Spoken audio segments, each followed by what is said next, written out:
Hi boys and girls, I hope you're enjoying your summer. Today I'm going to read to you the book Rosie Revere, Engineer. This is the story of Rosie Revere, who dreamed of becoming a great engineer. In Lila Gurr's classroom at Blue River Creek, young Rosie sat shyly, not daring to speak.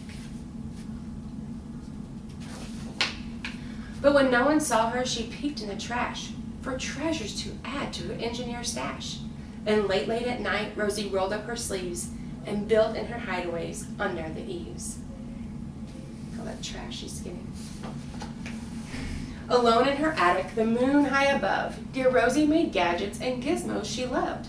And when she got sleepy, she hid her machines far under the bed where they'd never be seen.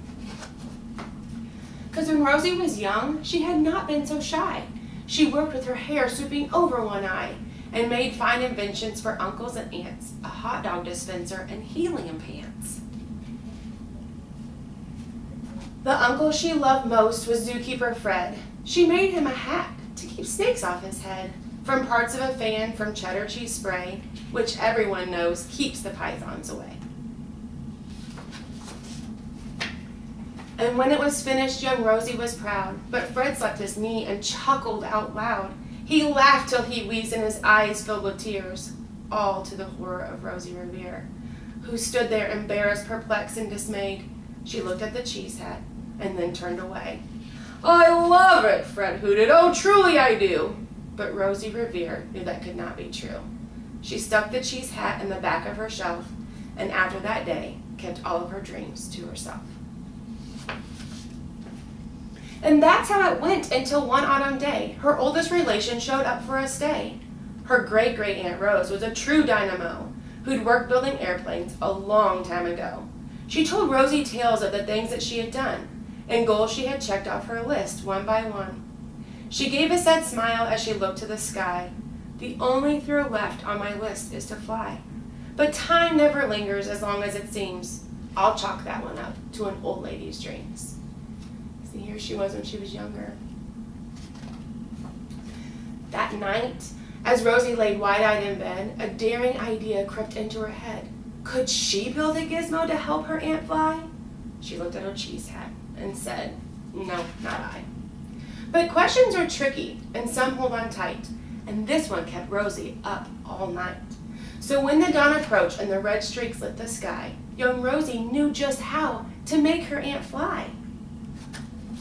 She worked and she worked till the day was half gone, then hauled the cheese copter out on the lawn to give her invention a test just to see the ridiculous flop it might turn out to be.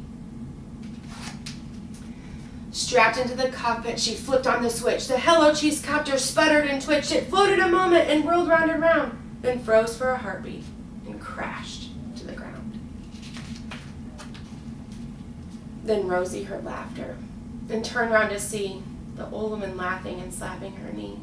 She laughed till she wheezed and her eyes filled with tears, all to the horror of Rosie Revere, who thought, "Oh no, not ever again will I try to build something to sputter or spin, or build with a lever or switch or a gear, and I never will be a great engineer."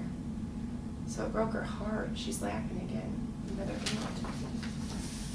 But she turned around to leave, and her great-great-aunt Rose grabbed hold of young Rosie and pulled her in close, and hugged her and kissed her and started to cry. "You did it! Hooray! It's your perfect first try! This great flop is over. It's time for the next." Young Rosie was baffled, embarrassed, perplexed. "I failed," said dear Rosie. "It's just made of trash. Didn't you see? The cheese copter crashed."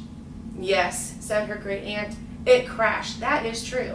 But first it did just what it needed to do. Before it crashed, Rosie, before that it flew."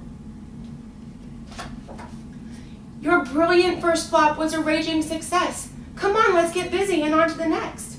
She handed a notebook to Rosie Revere, who smiled at her aunt as it all became clear. Life might have its ups and downs and failures, but this was not it. The only true failure can come if you quit.